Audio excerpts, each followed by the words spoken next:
अस्सलाम वालेकुम जी, welcome to Asha recipes. All time favourite बहुत ही ऑथेंटिक ज़ीरा पाउडर की रेसिपी शेयर करने जा रही हूँ। उम्मीद करती हूँ आज की रेसिपी आपको पसंद आएगी। आइए देखते हैं इसे हमने कैसे रेडी किया। ज़ीरा पाउडर बनाने के लिए तकरीबन 1 कप मैंने यहाँ पे ज़ीरा ले लिया है। ज़ीरा आपने छान लेना है और इसको अच्छी तरह से साफ़ कर लेना है। यहाँ पे जी 4 मैंने तकरीबन ले लिए लौंग और एक मैंने सिनेमा स्टिक का टुकड़ा लिया है। ये टोटली ऑप्शनल हैं चीज़ें। अगर आप सिर्फ ज़ीरे का बनाना चाहते हैं पाउडर तो वो भी बना सकते हैं, लेकिन मैं इस तरीके से बनाती हूँ ज़्यादातर, तो मैं इसलिए आपके साथ शेयर कर रही हूँ।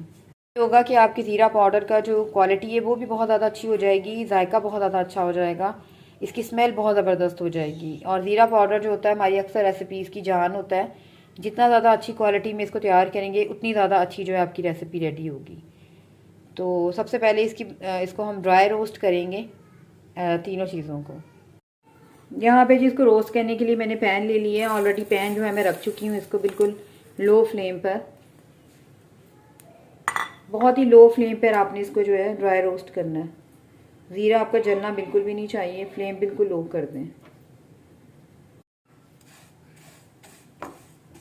बहुत ही प्यारी सी खुशबू आना शुरू हो जाती है जैसे आपका ज़ीरा भुनना शुरू हो जाए। इसको आपने ओवर कुक बिल्कुल भी करना, ओवर ड्राई रोस्ट आपने बिल्कुल भी नहीं करना इसको। बस आपको एक तो ये थोड़ा सा ब्राउन सा हो जाएगा ज़ीरा, दूसरे एक बहुत ही प्यारी सी खुशबू आना शुरू हो जाएगी, तो समझ लें कि आपका ज़ीरा जो है वो बिल्कुल रोस्ट हो गया अच्छी तरह से। इससे मुसलसल जो भी स्पैचुला या चम्मच जो भी आप यूज़ कर रहे हैं इसको मुस्तकिल हिलाते जाएं। इससे ये होगा कि आपके ज़ीरे के अंदर जो नमी वगैरह वो भी ख़त्म हो जाएगी और इसका जायका जो है पाउडर का जायका तभी ज़्यादा अच्छा बनता है जब आपने इसको ड्राई रोस्ट किया हो।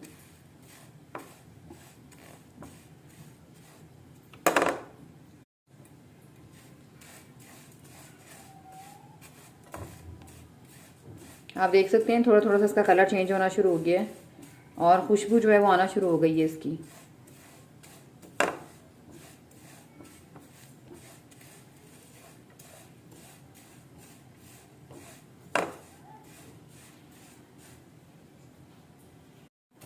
यहाँ पे जी ज़ीरा हमारा भुन गया है और साथ ही जो सिनेमा स्टिक मैंने डाली है वो भी और लौंग, तीनों चीज़ों की मिलकर बहुत ही प्यारी सी खुशबू आ रही है। इसको आप उतार लेते हैं फ्लेम से और इसको ठंडा होने के लिए रखते हैं। ठंडा होने के बाद ही आपने इसको ग्राइंड करना है। यहाँ पे जी इसको ठंडा होने के लिए रख दें और ठंडा होने के बाद इसको हम ग्राइंड कर लेते हैं। जैसे ही ये मतलब कूल डाउन होता है इसको मैं ग्राइंड करके तो आपके सामने जो है शेयर करती हूँ।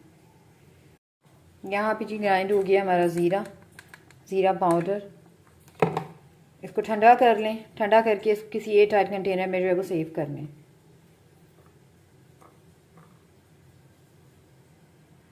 यहाँ पे जी इस तरह एक एयर टाइट कंटेनर ले लें। आपका कंटेनर जो है उसमें बिल्कुल भी नमी नहीं होनी चाहिए, पानी नहीं होना चाहिए।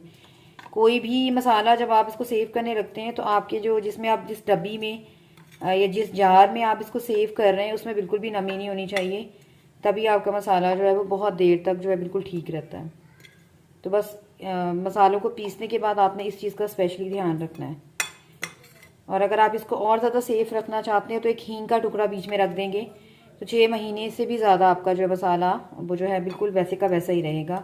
वैसे मैं सिर्फ इसको थोड़ा सा यानी कि तकरीबन 10 दिनों के लिए मैंने बनाया है, इससे ज़्यादा के लिए नहीं, मैंने इसको सेफ़ नहीं कर रही हूँ, लेकिन अगर आप चाहें तो ज़्यादा देर के लिए भी सेफ़ रख सकते हैं। इसके अलावा लौंग से जो है लौंग जो मैंने शामिल किए हैं, एक तो खुशबू बहुत ज़्यादा अच्छी हो जाती है, दूसरे आपका मसाला लौंग से भी बहुत देर तक सेफ़ रहता है।